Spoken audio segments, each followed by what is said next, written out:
Ontem a IDF fez operações no Líbano, no Iêmen, na Síria e em Gaza. Brinca com Israel. Qual país do mundo está enfrentando tantas frentes de batalha como Israel enfrenta ao mesmo tempo?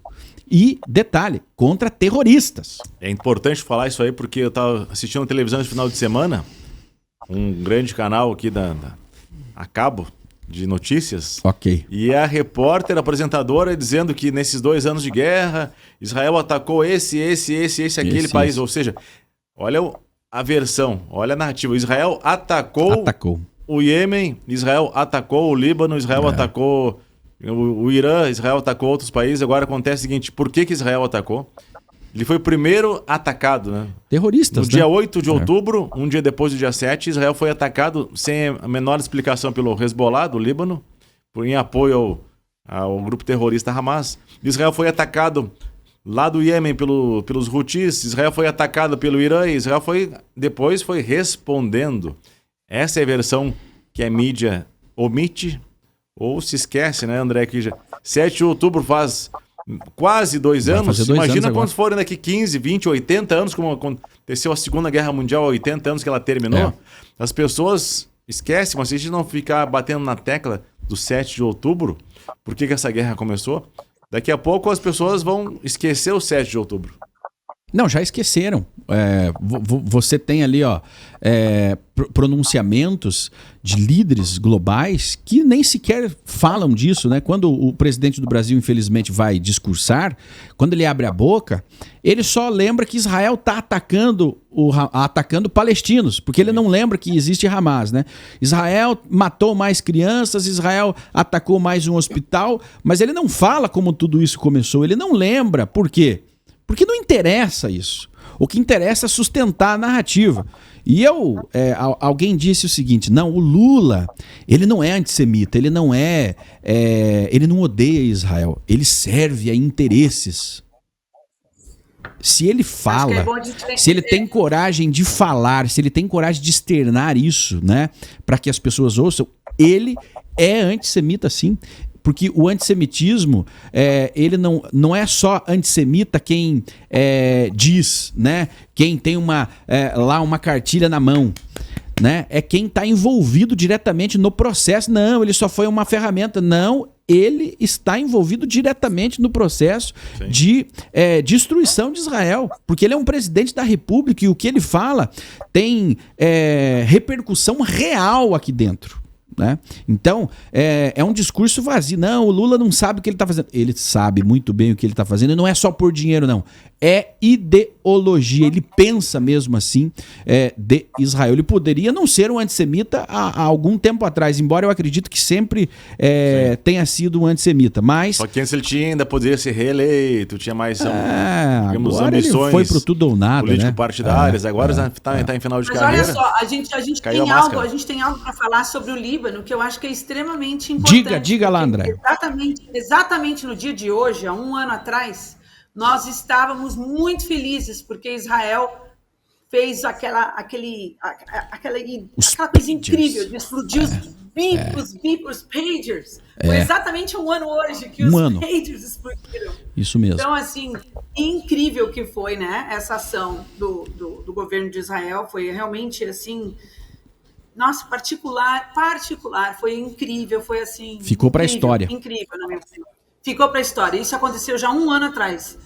Mas eu também acho que uma coisa que é relevante, que eu acho que a gente não pode deixar de citar, é o lance do o embaixador, né, de Israel nos Estados Unidos, o Mike Huckabee, acho que é o nome dele, eu não sei se eu estou falando o nome dele corretamente, Fábio, você me disse se eu estou falando o nome dele. É esse mesmo. Não é embaixador, o embaixador dos Estados Unidos em Israel. Embaixador Mike Huckabee. É o Huckabee, é o Huckabee. Ele deixou uma mensagem que saiu hoje até, inclusive, no Jerusalem Post, que ele falou assim que os reféns já estariam de volta se não fossem esses governos da Europa tentando dar para a Palestina um Estado. Se a Europa saísse fora e deixa Israel resolver o problema, para de se meter, os reféns talvez já teriam voltado. Certo. A guerra teria acabado, os cidadãos de Gaza estavam vivendo lá vamos colocar em paz, não, porque eles nunca viverão em paz, né? Eles se odeiam entre si mesmos, né? O objetivo é morrer, mas estariam lá, né? Se preparando para uma outra guerra contra Israel, mas a guerra já não estaria acontecendo, isso é um fato, né? A guerra já tinha parado, você lembrou muito bem. E olha só, coloca na tela para nós aí, ó. Sanções da União Europeia contra Israel recebem sinal verde. E o acordo comercial, né, que a União Europeia tem com Israel está em risco, né? A comissão do bloco solicita ao Conselho Representativo dos Estados-membros que retire o acesso preferencial de produtos israelenses ao mercado europeu, sujeitando as tarifas padrão de terceiros países, né? De quem não é membro, né? De quem não tem acordo. A medida afeta 42 bilhões de euros em comércio bilateral anual, sendo a União Europeia o maior parceiro comercial de Israel. As medidas também colocam ministros israelenses na lista negra. Eu vou dizer para você, a Europa terá problemas gigantescos se ela fizer isso com Israel. Nós já estamos vendo o que o Brasil está enfrentando com toda essa maldição que o Lula lança contra o Brasil, porque tem... Gente, acredite vocês ou não, mas quando você olha para o Oriente Médio, não tem como separar o mundo físico do mundo espiritual. Não tem como, porque tudo está baseado nas crenças religiosas, nas certezas espirituais de cada um dos lados. E quando você amaldiçoa Israel abertamente, e amaldiçoar Israel não é falar que todos os judeus devem morrer, né? Que Israel deve ser varrido do mapa. Mas quando você trama contra Israel, quando você articula contra Israel, você se coloca numa posição terrível. E não vai ser bom para a Europa, porque ela está dando um presente para o Hamas. Quem é que dá presente, Andréia? Para terrorista.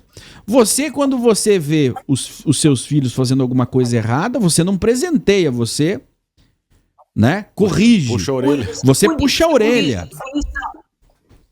Conserta, tenta consertar.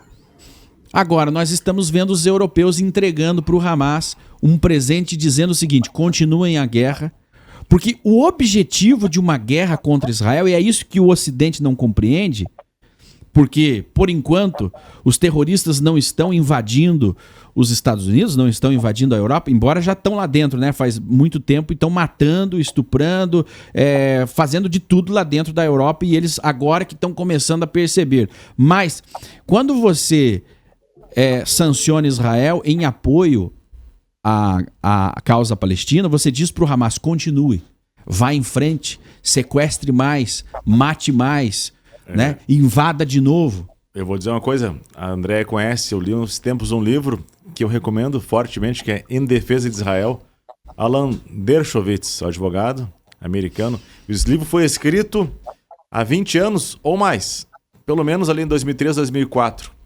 Ele já dizia que o ciclo do terrorismo, isso é lá do tempo que o Arafat ainda era o líder da autoridade palestina, esse livro. No começo dos anos 2000. Lá atrás ele já dizia nesse livro que o ciclo do terrorismo faz com que o terrorismo compense para esses grupos. Faz mais de 20 anos. Eles ainda continuam enganando o mundo com esse ciclo do terrorismo. E o mundo ainda sendo iludido. Ele fez outro livro, você sabe que ele fez outro livro agora mais recente, que é bem fininho. Fininho. E eu não sei se ele é bem fininho esse livro, e ele fala de todas as teorias de conspiração criadas contra os judeus, como refutar todas elas usando os fatos históricos. É incrível esse livro. Ele fez faz mais ou menos um ano. Eu vou comprar então, porque ele argumenta muito bem nesse Defesa de Israel, ele traz a acusação, traz o fato, aí depois ele vai discorrendo sobre o contraponto e derrubando todas as acusações contra Israel. Então as pessoas ainda se iludem, ainda se deixam comprar. Claro que tem aquela história da lavagem cerebral, aquela cartilha de esquerda, que infelizmente as pessoas ainda tem aqueles que sofrem a lavagem cerebral e tem aqueles outros que apenas acompanham as notícias pelas manchetes apenas, sem conhecer o conteúdo, sem conhecer os fatos históricos e se deixam se enganar. São os inocentes úteis. E tem para não dizer idiotas, a imprensa, úteis, né? A imprensa é o grande veículo de espalhar essas teorias, né?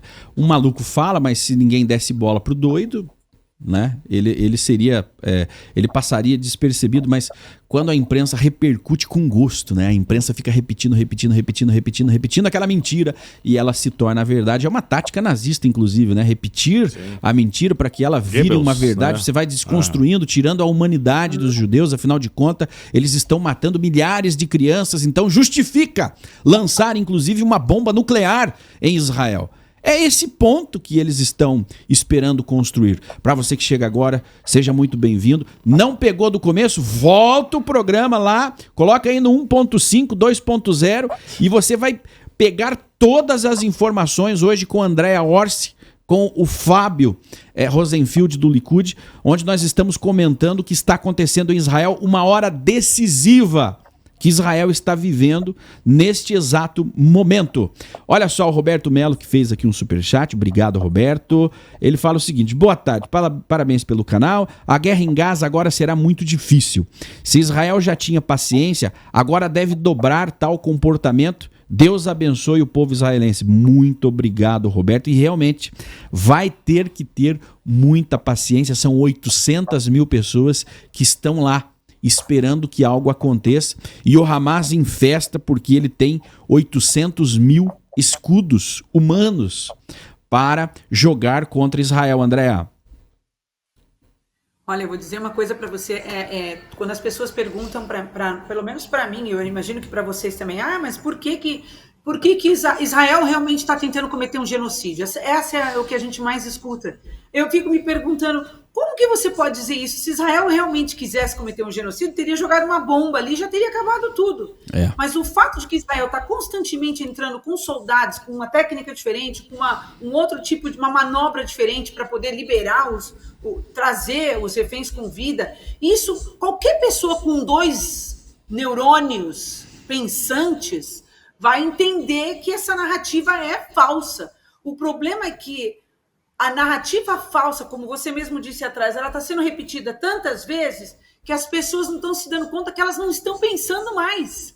Então, elas não estão colocando os 2 neurônios que elas têm pensantes aí em todas as situações que estavam acontecendo nesse conflito. Porque se elas parassem e pensassem um pouquinho, elas vão entender que elas são massa de manobra, elas vão entender que elas estão sendo usadas pela esquerda.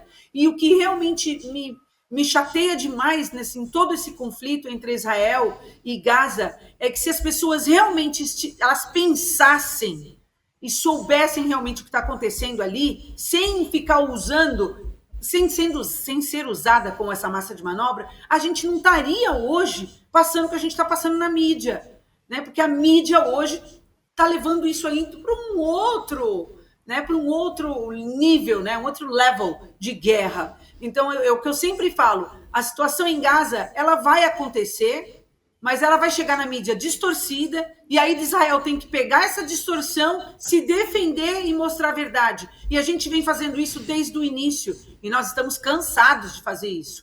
Acontece, a mídia vende essa notícia errada, aí Israel vai, pega a notícia, prova que era errada, e fica nesse círculo vicioso.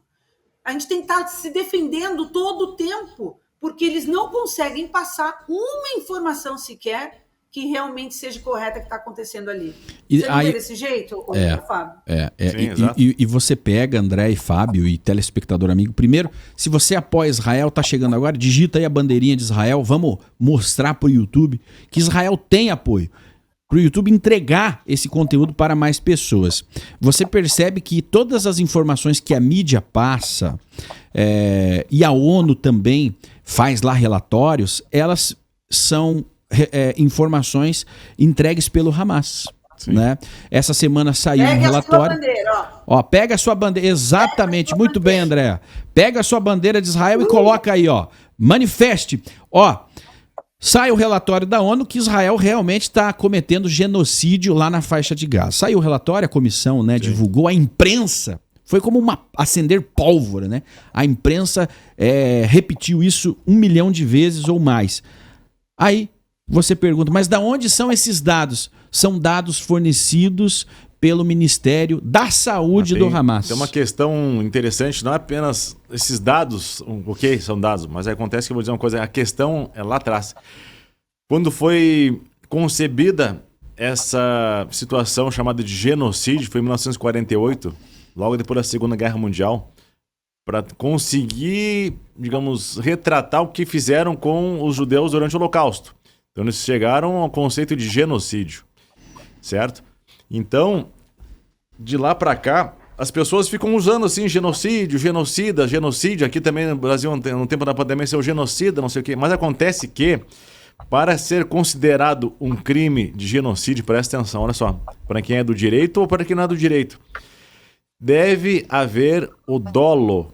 O que é o dolo? A intenção de cometer o genocídio. Essa é a diferença que as pessoas não param para pensar. Elas só param para pensar o quê? Na consequência, mas morreram palestinos, morreram crianças. Pô, ok, a gente lamenta. Qual guerra que não morrem crianças? Na Ucrânia, na Síria, no Vietnã? Não há uma campanha... Mais pessoas, hein? Muito mais, né? Não há uma campanha de genocídio, né, contra o Putin. Também não há uma campanha de genocídio, né? Não, contra o Putin foi com crimes de guerra. Aí que vem a segunda história que eu vou complementar agora. Quando não existe intenção...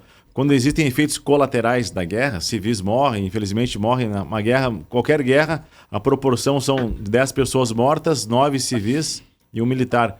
Mas aí quando acontecem efeitos colaterais, a gente classifica como crimes de guerra, mas não como genocídio. Assim como o Putin foi, digamos, indiciado por crimes de guerra, é uma situação em que ele não teve a intenção, não teve o dolo, foi um efeito colateral. Mas, agora Israel, eu não vi o Lula ele escrever nenhuma cartinha, né? Pedir para os russos escreverem cartinha, né? Para a comunidade russa, mandar lá para o Putin, você viu? Eu não vi. Agora em Israel, como a gente fala aqui há vários meses, e por que não mais de 1 ano, 2 anos, Israel nunca teve a intenção de cometer genocídio. Como falou o André, se quisesse, nem teria entrado com seus soldados dentro de Gaza, teria poupado a vida dos soldados, já morreram 900 soldados, teria colocado uma bomba lá se quisesse cometer genocídio.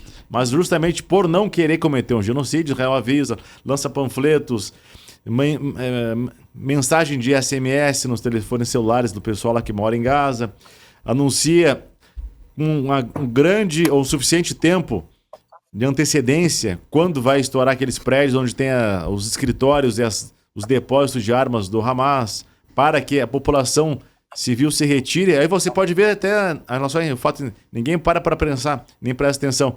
Quando a gente vê aqueles prédios altos da cidade de Gaza sendo demolidos, caindo, alguém está filmando, porque sempre tem alguém. Sabe por que estão filmando? Já sabem de antemão que aquele prédio vai ser derrubado, porque eles foram avisados para se retirarem que aquele prédio vai ser derrubado. Ou seja, se fosse feito surpresa, se Israel quisesse cometer um genocídio, não avisaria o pessoal com antecedência. Então, justamente por não querer fazer um genocídio, Israel avisa com antecedência, dá tempo, o pessoal sai, liga os seus celulares, começa a filmar. É uma coisa tão simples, até a própria televisão mostra isso, mas não se dá conta, né? Não para questionar. Mas é a cartilha de você acuse-os daquilo que você faz para distrair os desavisados. Aqueles alienados, aqueles que só leem a manchete e são maioria. A maioria se informa pelo enunciado, né? Não vai buscar a informação a fundo, então, sim, é no vai que cola que eles ganham. Genocida. Quem grita mais alto é ouvido mais longe. Né? E aí a gente tem que ficar aqui todo dia, 24 horas por dia, explicando. E aparecendo aqui na televisão ali os panfletos que Israel joga avisando ali. Exatamente. E aí, o pessoal quer saber o que você conversou com o Netanyahu. Eu preciso entregar aqui para nossa rede lá, TV Judaica. Um abraço para quem tá na TV Judaica. Vem agora a próxima programação. Continue conosco aí. Pessoal, tchau, até a próxima.